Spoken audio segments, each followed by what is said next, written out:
Richard, I put a picture of you drinking Chardonnay up, so everyone's very confused. Hello, everyone. The IT overlords are not well pleased with me, it seems. So today, yes, I know Richard was drinking the wrong wine for tonight. I thought it was a cute picture of Richard, though, so that's how that got on there. And then for some reason, MailChimp tells me that it sent you 3 emails with the links, but they never came through. So hopefully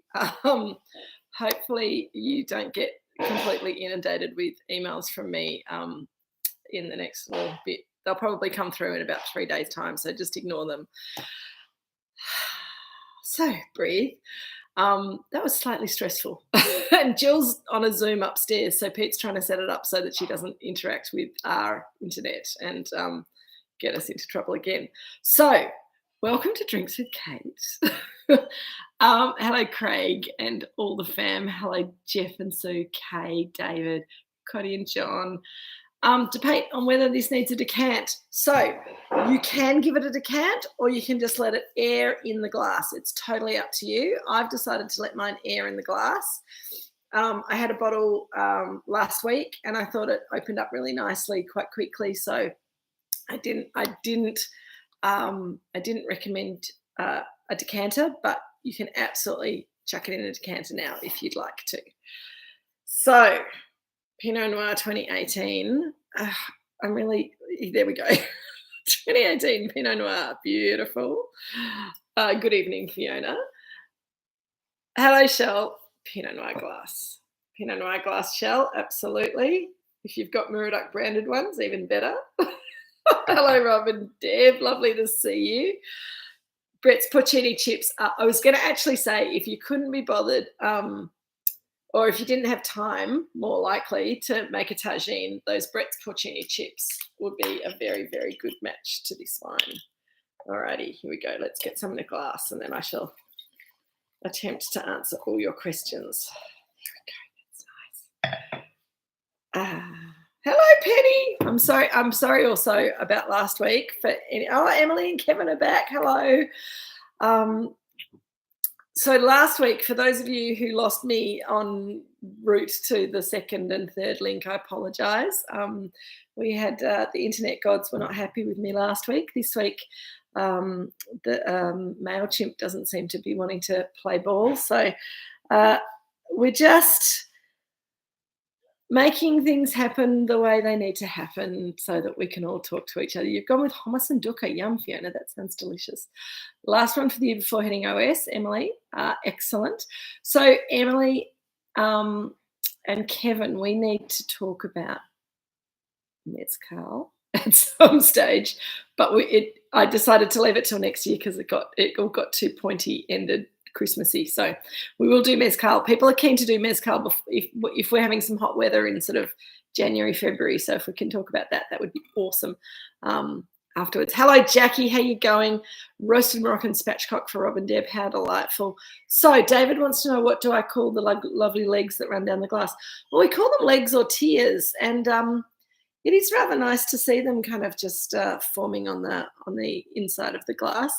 Just shows that there's a little bit of body, a little bit of texture to the wine. Richard's failed. Jill's got to go to a meeting and he hadn't got her a glass of wine. Cheers, Jill.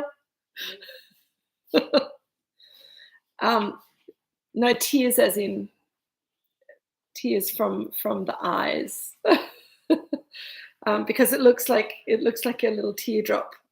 Yes, tears, absolutely. Nothing better on a hot day than a mezcal mule. Exactly.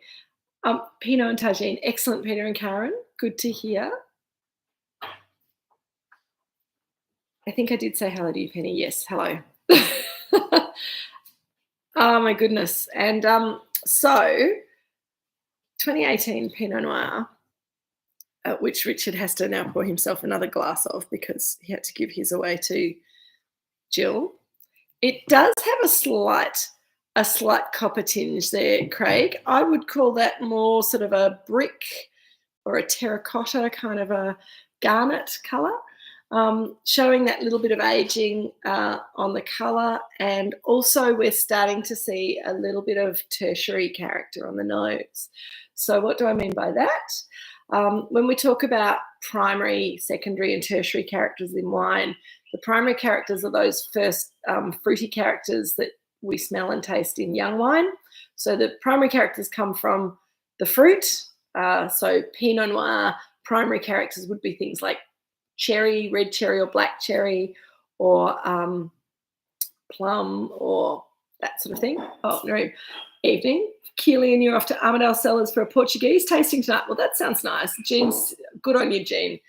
You enjoy the Pinot, and don't feel that you have to leave any for Miriam and Keely if they're going off to drink Portuguese wine tonight. Have fun, guys. The secondary characters in wine come from the winemaking. So they will tend to be flavours that come from oak barrels. So we talk about cedar, burnt wood, vanilla. I bet she is, Miriam. Good on you, Jean.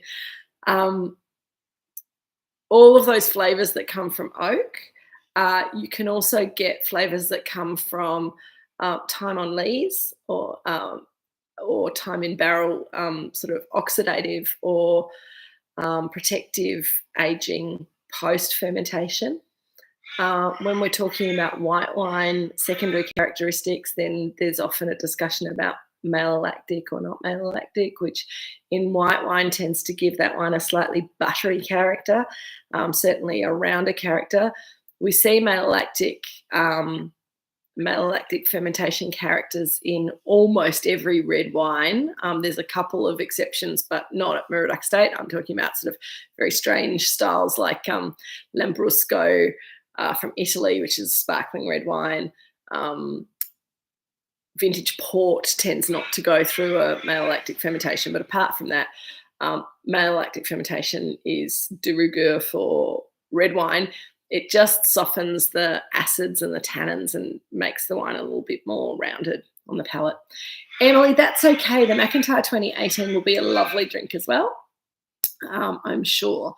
Craig, still blown away by the intense fruit on that very young Pinot from a few weeks ago. Exactly. So we had the 22 Pinot a few weeks ago, and that was incredibly fruit-driven and bright and crunchy, whereas this wine, it's only a 2018, so it's not super old, but it's already showing those developing characters, and those developing characters are what we call the tertiary characters. So the bright red cherry goes to more of a dried cherry kind of a character, and sometimes a Morello cherry, something like that. You'll get some earthy characters often coming through with Pinot Noir. There's a lovely sort of savoury, mushroomy note on this nose that's very much part of that tertiary development. So it gives it it's almost meaty. Absolutely, Fiona. You get that meatiness and that earthy kind of savouriness in the wine as the primary fruit kind of softens up, and often those tertiary characters come through. It makes it a very different wine from how it was when it was young. Hopefully just as enjoyable, but for slightly different reasons. So the nose is that, I agree, Cody, it's got this lovely smoky charred wood kind of a note to it. We've got a king parrot that's come to visit outside. They're so beautiful, all orange and green. They don't come over very often. He's disappeared again. But yeah, you get that kind of roasted meat, kind of the smell of the crust of a roast beef or roast lamb that's often had sort of, chopped up herbs, rosemary and thyme sort of rubbed onto it, as well as maybe some garlic and maybe some oil, and that crusty kind of Maillard browned reaction that you get on meat comes through in this wine. On the nose, it smells almost a little bit like a really good barbecue, which is rather nice. Kay's got the McIntyre 2019. Awesome. It is birdie time, Penny. I'm still getting some cherry, and I'm still getting some cranberry kind of tanginess, but also see a real Moroccan kind of a pomegranate molasses kind of a nose. There's some cinnamon and a bit of coriander and cumin in the nose. Those sort of lifted, perfumed Moroccan spices. So hopefully that means it'll go nicely with any Moroccan flavours that you're eating tonight. On the palate, it's got that real tang to it. Really lovely pomegranate molasses again on the palate, almost raspberry, sour, red cherry kind of tanginess there, and then these lovely kind of savoury notes in the background, beautiful silky tannins, lovely length to the wine. It's really kind of mellowed out and just kind of relaxed over the last couple of years, which I think is really lovely. Craig's asking, was 2018 the stellar year in the Mornington Peninsula it was in South Australia and New South Wales? Well, I can't speak for all Mornington Peninsula producers, but I really love our 2018s. They had a beautiful purity and kind of focus to them. And as they've aged, they've developed a little bit more breadth and complexity, but they still have this kind of concentrated red fruitedness in the mid palate. We really love the 2018s, don't we, Dad? You have to come over here if you're going to go into it. If you're going to say more than we do, come and tell people. They saw a picture of you. They know you're there. Come and talk to them. Okay, well, 2018 down here was many of, certainly our part of the peninsula, was one of those very rare years we had huge crops. And we were lucky to have somebody who was very, very good at estimating crops. That's Hugh Robinson. And he gave us the information that said we had to remove half of the crop, drop it on the ground.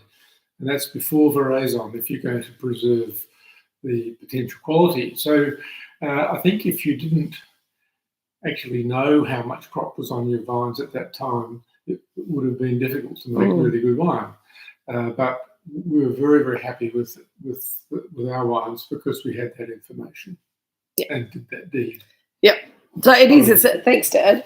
I think there were some people who underestimated how big the crops were and maybe left too much fruit on the vine, which then made it difficult to get full ripeness and concentration. Dropping half the crop is pretty devastating. Particularly, I think it's going to be even harder this year because it looks like we've had decent fruit set during the flowering season this year, and we're coming off the back of 4 or 5 years of really tiny vintages. 4 years of very, very tiny vintages, really difficult weather during flowering and fruit set. So to get a big crop on the vineyard is really exciting. But then to make a decision to cut some off before it's ripe, just to give the rest of the fruit a chance to be more concentrated and to be better quality, is a bit devastating. But we know it's the right thing to do when there's too much of a crop on the vine. So it's too early to say at the moment, but this year, if things proceed, we may find that we have to do a green harvest in 2024. So people are saying that their Moroccan flavours are going well with this wine. Ras El Hanout would be fantastic with your with this wine, I think, Rob and Deb, on your spatchcock. And Peter and Karen, I actually nearly put a recipe for a chicken and green olive tagine that had some fennel and coriander through it as well. And I think that would also be quite delicious with this wine. A little bit more challenging for some palates, but I think it could work really, really nicely because there are some lovely herbal notes here as well. So it was nice to see Richard, wasn't it, Penny? Dropping the fruit and leaving it on the ground doesn't cause problems with the unripe fruit rotting, asks Cotty. Not really. it tends to be dropping. So Craig's also added to this, dropping only works before veraison, new learnings. That's correct. If you leave it till after veraison, then the vines have already put too much energy into all of the bunches, and you're not getting that. You're not getting the advantage of concentrating their attention on what's left. So we would drop fruit pre-veraison. Veraison usually happens in early January. Yeah. 2 weeks before. Yeah, so a couple of weeks before that. So yeah, Time machine. exactly. It would be really good if we had a time machine, so we could just once we're sure that we've had good fruit set and things are ready to veraise, we could just go back 2 weeks and chop off everything that we don't want. But we have to take the risks as a result. But Cotty, because we're dropping the fruit at such an early stage, the berries are hard and there's not a lot of sugar, so they don't do that kind of rotty, fermenty kind of thing that riper fruit will do, because they just don't have enough sugar in them, I don't think, and they just kind of go back into the ground if the bugs and rabbits and mice and birds don't eat them. So that's the other thing, that the animals around the vineyard will tend to clean them up for us, which is good. The crops must have had COVID sympathy. Okay, this is like 2018. This is like 2 years before COVID was even a thing. Oh, you're talking about in recent years. Yes. No, it's more actually our issue with low cropping levels over the last few years has been the La Nina weather system that's been sort of hanging over the place for about the last 4 years. And it meant that we had really cold, overcast, windy, often rainy, sometimes haily weather during this period that we've just had this year. And it's really interesting because it feels like a pretty crappy spring still. It's been down here, it's been very overcast. We haven't had a lot of sunshine. We certainly haven't had a lot of hot weather, but it's been significantly warmer this year already than it has been in the last 4 years at this time of year. And you can see it in the garden and you can see it in the vineyard. I've got raspberries in my personal garden for the first time in years, because it's just been that little bit warmer and that little bit better ripening weather for all the different fruits and vegetables. And the vines are really enjoying it, even though they haven't had huge amounts of sunshine. It's been warm enough, and it's been sort of calm enough, because wind can be a problem when the vines are flowering and setting fruit, because the pollen blows away. But the lack of sunshine doesn't seem to be a problem. It's more the temperature levels that we're seeing. So Dad is very pleased. We're all very pleased. And it looks like flowering and fruit sets all finished out in the vineyard now. So we don't have to worry about that weather mucking that up now. It's what's done is done, and it looks pretty good, fingers crossed so far.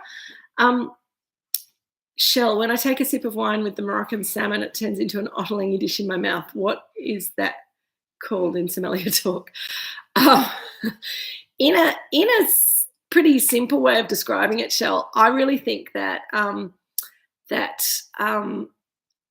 wine particularly, but the sort of wine I like to drink, as well as the sort of wine I like us to make, is wine that is nice on its own, but is better with food.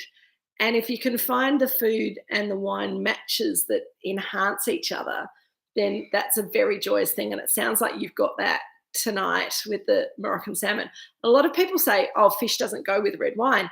And it's such a furphy, because first of all, Pinot Noir is not the same as Shiraz or Cabernet. It's got a very different shape to it. It's got different fruit characters. It's got a sweetness and a spiciness to it that works really well with particularly red and pink fish, like salmon, tuna. Swordfish works really well with Pinot Noir, and even barramundi, because it's got that kind of meaty slightly earthy kind of flavour to it works really, really well with Pinot Noir.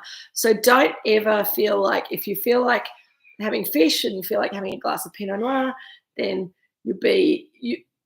I wouldn't match Pinot Noir to pan-fried whiting, because it's just, whiting's a bit delicate and likes sort of Chardonnay or Riesling kind of flavours with it. But Pinot Noir with sort of earthier, meatier fish works really, really well, I think. So hopefully that explains that a little bit, Shell. There's lots of things going on, but I think the fact that you've got that lovely meaty salmon, it's got Moroccan spices on it. Those Moroccan spices are matching really nicely with the sort of the pomegranate-y spice and herbal notes of this wine. So it's a good wine and food match. That's the technical term for it. Craig, Karen has asked what veraison is. I absolutely can you give a better definition than my sad explanation? It's really easy, Karen. So veraison it's a French word, and it's used for grapes, but we see it in all fruit basically. But we'll talk about grapes more specifically. That when grapes flower and set fruit, then the grapes are actually formed on the bunch, and they're little hard green bullet shaped little bullety hard things. And then MailChimp just came through. Thanks, Rob and Deb. Bloody MailChimp. If I do it too early, then we lose the link, because I worry about YouTube dropping out during the day, because we had issues with that in the early days. So it looks like I just can't ever win. Just delete all those MailChimp emails. There should be 3 of them. So apologies. The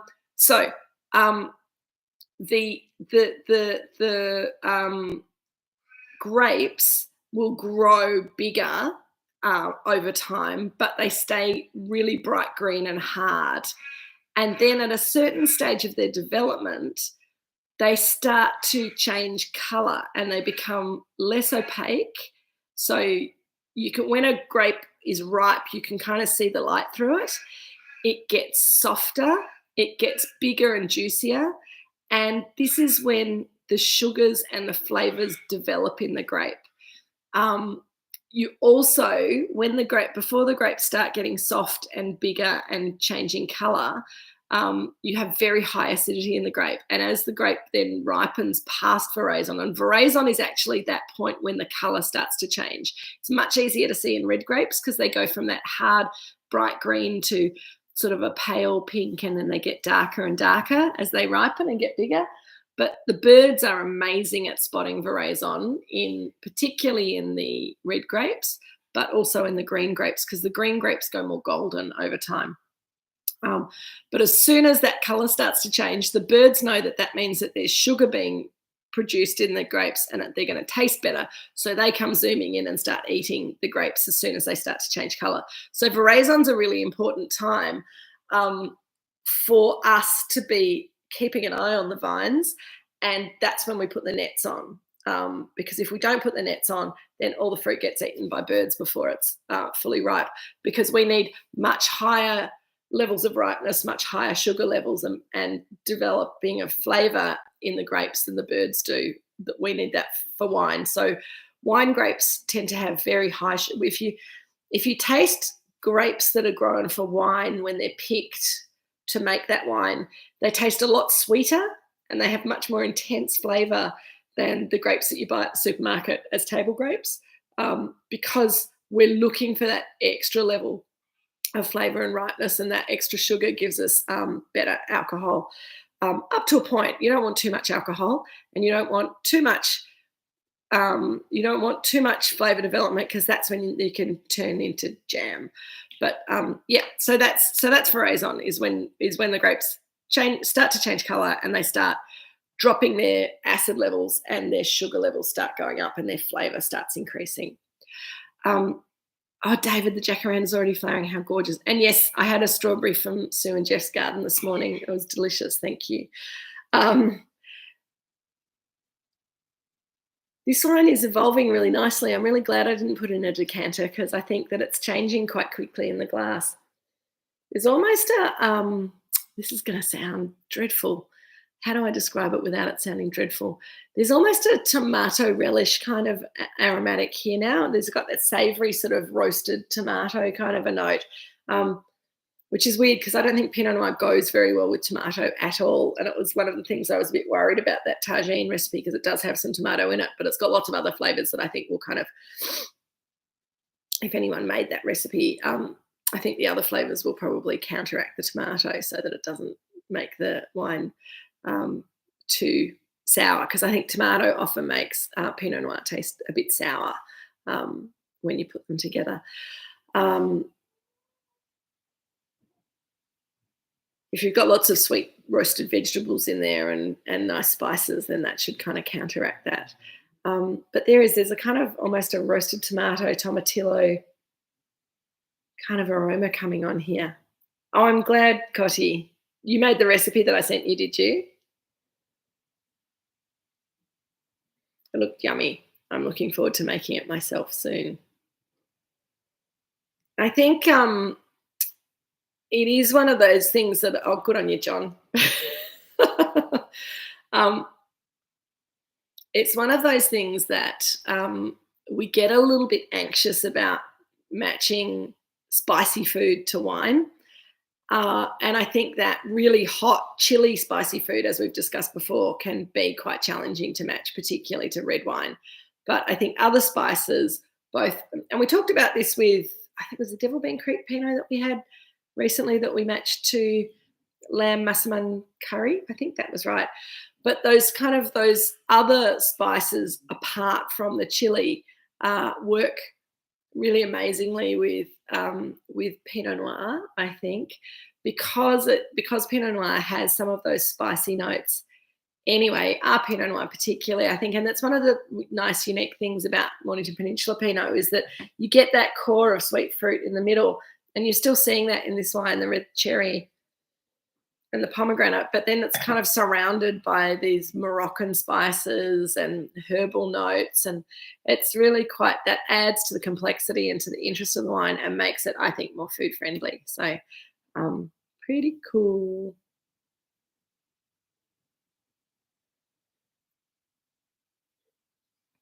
I also might have gone for tagines because I've been having I'm obsessed with preserved lemons at the moment, which as soon as I say that, I know preserved lemon is more the sort of the realms of Chardonnay.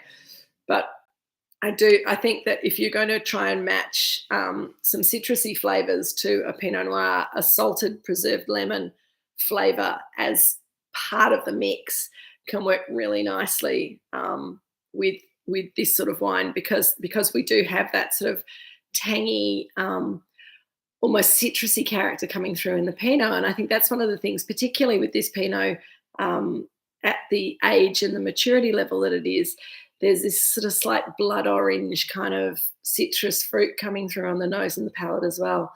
There is some raspberry and cherry acid, but there's also a kind of a blood orange citrus acid coming through as well. So if you think about how that sort of manifests in the wine and what sort of food you can kind of match to that, that's going to, accentuate those characters in the wine, then you can have a lot of fun with food and wine matching when you're playing around with that sort of stuff. The colour is really jewel-like. I know it's got that slightly garnet kind of hue to it, but it's really beautiful to look at still. It's getting a bit dark and dusty, and well, not dusty, but dusky here, even though I know that the sun's not due to set for ages and ages. Penny, it's not too late for you to order this box. We can get it in the mail to you tomorrow. I don't know, or if you're up in Melbourne next week, Pete is delivering on Wednesdays. Give me a call if that doesn't work. Let me know if you're up in town at all next week, because we might be able to do something, but we can certainly stick it in the mail for you tomorrow. Super easy. And the next 3 wines in this box, so it's a 4-wine box for anyone who hasn't kind of had a look. But the next 3 wines are all single vineyard wines, so it's pretty special, and you get some chips or some popcorn in there as well. And anyone who hasn't made the tagine or needed a little snack before the tagine, who's got stuck into there. If you got the chips, the mushroom chips particularly are very, very good with Pinot Noir. And they've just come back into stock with the importer, so we're quite excited about that. Fiona's getting some time now. Excellent. Pete needs to deliver to Sydney. We'll cook him dinner. That's awesome. We can load you up next weekend, Craig, when you're down for Chablis and oysters. You can carry it back under your arm on the plane. It's really funny when I've had a few international visitors come through and they're like, oh, we can't buy any wine because we can't fit it in our luggage and blah, blah, blah. And we're going to Sydney and we're going to Brisbane. And I said, well, if you don't want to take it out of the country, but you just want to take it to the next place you're flying to, you can actually carry wine in your hand luggage domestically. And they're amazed. And it reminds me of how shocking it was to me when we started after the 9/11 incident, we started not being allowed to carry liquid in planes because before that, when I was traveling with friends internationally, I only ever could afford to fly economy. But if you took a half bottle of really nice wine with you that you opened instead of the crappy wine that they give you on the airplane, makes it much more civilized. You can't do that anymore. But yes, so aeroplanes and wine. Craig, I think Peter would probably love to deliver to Sydney, but he's actually at the moment very busy. He and Nina are about to move into their new house in Frankston. They're moving from Melbourne to Frankston, which is awesome. I believe moving date is next Monday. So that's very exciting. He's disappeared off. I saw him walking down to his car before, so hopefully he might be listening in on his way home. Hi, Pete, if you are. And he's taken a bottle of this wine to share with Nina when he gets home. So I think that's very appropriate.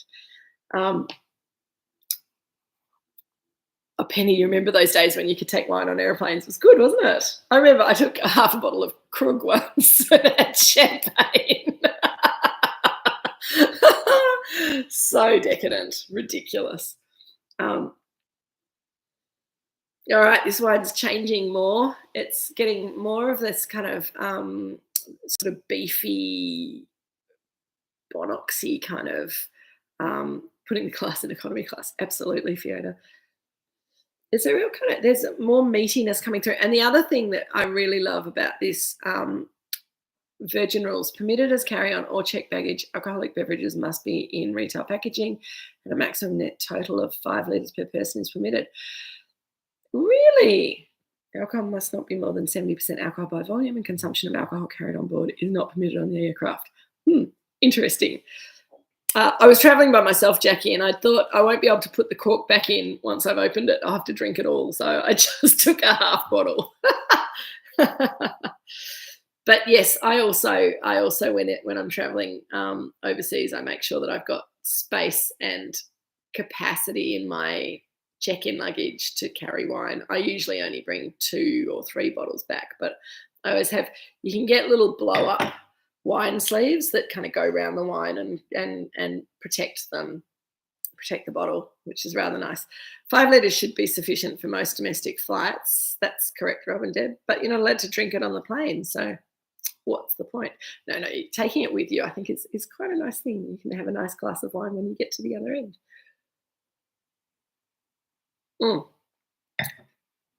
The spice is coming up again, and it's this lovely kind of circular flavour wheel of it's now very red fruited, but also very meaty, quite spicy. It reminds me of, Jill makes this amazing marinated quail dish that she marinates the quail in soy and cinnamon and ginger and all sorts of things. So it's a bit more Asian than Moroccan, but the flavours here now are reminding me a little bit of that quail dish, and quail is amazing with Pinot Noir as well. I nearly suggested that you guys got quail for tonight, but it's a bit of a fiddle and a bit of a faff. So, oh, gosh, you didn't bring back Tokai from Japan. Wow. that's a bit random, but yeah, it's amazing, the different price points. If you ever go to Hong Kong, remember that wine doesn't have any tax on it in Hong Kong, so wine is generally pretty cheap in Hong Kong, no tax at all.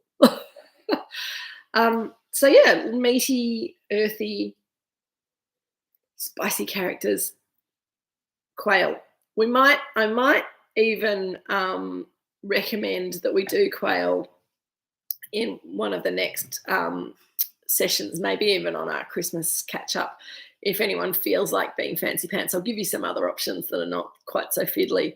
But you can buy quail from your quail supplier. I was going to say butcher, but you can get them from butchers, but also other places. Bush turkey dish when you can catch on. Excellent, Craig. You can get them to bone them out for you. And I would recommend that because their mum bones them out herself, and it takes forever.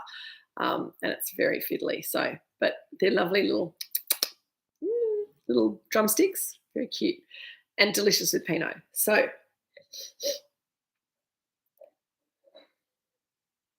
yep, it's opening up more and more. It's just telling me that this wine has still got places to go. If you have any in your cellar, then it's definitely something that you don't need to kind of rush to drink up.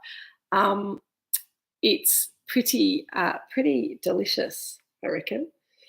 And if any of you guys have fallen in love with this wine tonight, we don't officially have it on the website anymore, but I do have a little bit of it hidden away. So if you do want to buy some, you can either give Leonie a call tomorrow, and then she'll be able to sort it for you.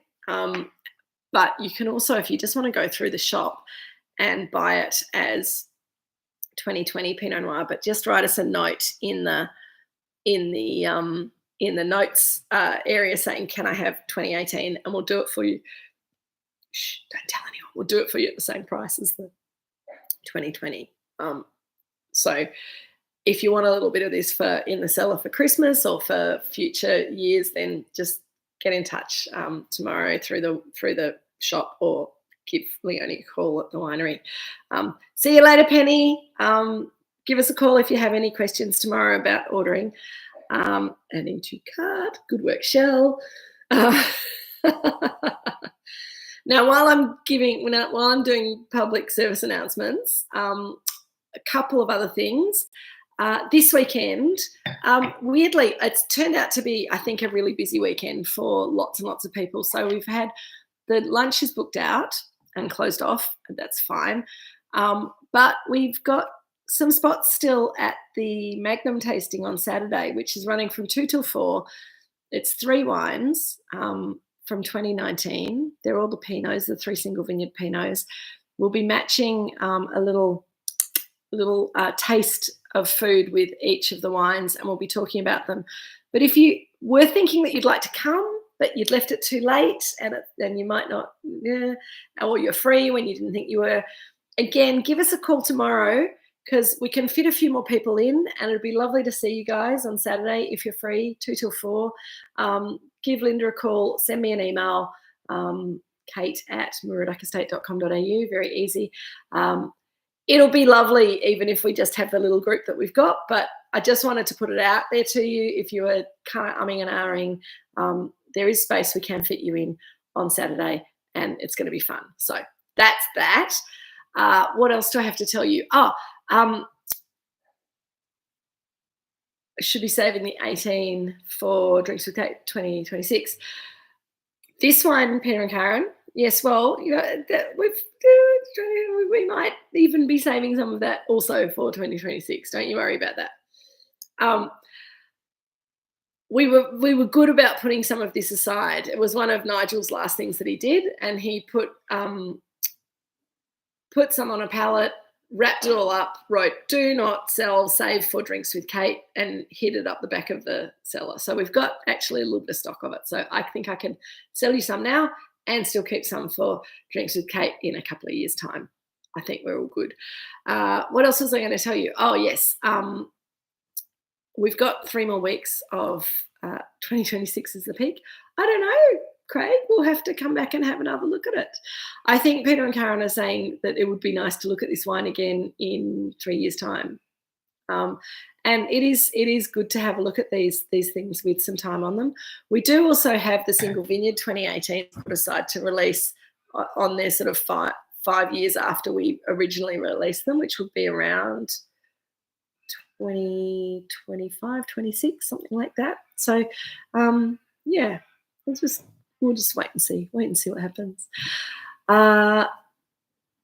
Over Christmas and summer, we're going to be opening cellar door from this weekend from 10 till 5 instead of 11 till 5. We think that will be nice for people who are coming down for a day trip, because we're often the first visit, and we just wanted to make it a little bit more accessible for people. So if you are planning to come and see us, we'll be sending out, if I can get MailChimp to work for me, I'll be sending out emails and messages about that. So 10 till 5 from the 2nd of December, which is this Saturday, going through Christmas, going through January. That's our new summer hours, 7 days a week. Do make sure that if you do come to visit, that you let us know that you're here. Say hi. Tell people that you're doing Drinks with Kate regulars, and Leonie and Liz will look after you. And if I'm around, I'd love to come and say hi. We're also planning a little music afternoon on the Friday after Christmas, before New Year's Eve. So I think that's like the 28th or something of December. But Pete, one of his hobbies that he takes very seriously is that he does a bit of DJing in his spare time. And so Pete's going to come and spin a few tunes for us on that Friday, from about 2 till 4:30, something like that. I will be sending out a message and email about that as well. But if you're going to be down on the peninsula, or you're looking for something to kind of ease you into the right mood for New Year's Eve, that will be, let me just check the date, that will be on Friday the 29th of December in the courtyard if the weather's nice. If the weather's dreadful, then we'll be in cellar door. But it'll be really fun. It'll be really nice. We'll have maybe some little snacks, just kind of trying to make something a little bit. Will I be singing? Probably not, Craig, but you never know. You never know your luck in the big city. And then I'll also be sending out all the sort of, like, when we're closing over Christmas, because we will be taking a few days off over Christmas and Boxing Day, and then we're also closing on New Year's Eve and New Year's Day, because who wants to come to a winery on New Year's Eve and New Year's Day? Got plenty of better things to do. Next week, what are we doing next week? Can someone tell me? Because I didn't look up I was so in such a panic about the MailChimp. Today's the 30th, yes. We're not talking about today. No.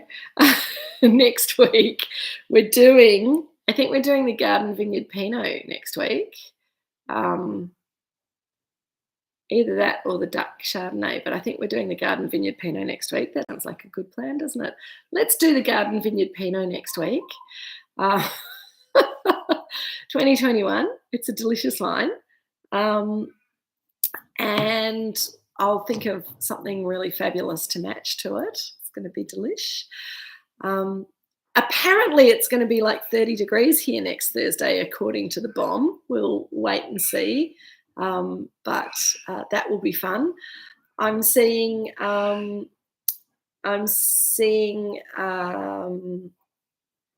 Craig and Karen.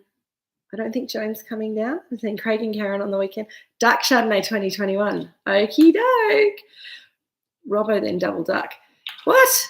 I'm so confused. I thought we'd done the Robbo already. I thought it was garden. Oh, if we've done the garden and it's a Robbo. Excellent. Let me look at my. Now you're all confusing me. Luckily, I can look this up easily. There's a few of you. David Inchley says Duck Chardonnay 2021. We did vote to finish the year on a Pinot. That's right, Karen. I'm sure you're right, David. We can definitely do Chardonnay next week. I think that will be very appropriate for the weather that we're going to be having locally anyway. There's a few of us getting together in good old Melbourne town not in 2 days' time, but the following Saturday that Craig's organised. What are we doing, Craig? Oysters and Chablis. Oysters and Chablis. If you're thinking that you'd quite like to join us, but you haven't put your hand up for it, can you please email me ASAP? Because Craig's made the booking, but we can probably expand it a little bit. You're right. Oh, well, my list here on the website says Robinson Vineyard Pinot Noir on week 2, and then McIntyre Vineyard Chardonnay on week 3, and then McIntyre Vineyard Pinot Noir on week 4. Did I put something else on the letter that I sent you? That sounds like me, just to confuse everyone. What should we do? Should we do the Robinson or the McIntyre Chardonnay next week? The Robinson Pinot or the McIntyre Chardonnay next week? Letter's different. All right, let's do... Oh my God, it's so confusing. Let's do Chardonnay next week. Let's do what the letter says, because you've got the letter in front of you. It's there. We do the Chardonnay next week, then we do the Rob Pinot week 3, and we do the Mac Pinot for our Christmas breakup. I think it'll be really fun. Hello, Michael Woodward. How lovely to see you. Love the Robinson Pinot 2016. Awesome. Thank you so much, Michael. If you wanted to grab this box that we're doing at the moment, we can still get it to you. We're going to do Chardonnay next week. So we're going to do the McIntyre Chardonnay 2021 next week. I will come up with a brilliant suggestion or two for food and wine matching for that wine. Very excited. Looking forward to seeing you all again next week. Looking forward to seeing some of you on the following Saturday. It's been awesome. I'm going to love you and leave you now. Thank you so much. And maybe next week, all of my internet and computer IT stuff will work. But it's really lovely that I managed to get through to you guys with a direct email. See you later, guys. Take care. Oh, and yes, if you're coming on Saturday or Sunday, I'll see you this weekend. That's awesome. Thanks, Fiona. I'll see you Sunday. If you want to come on Saturday and you haven't booked in, give us a call. Bye.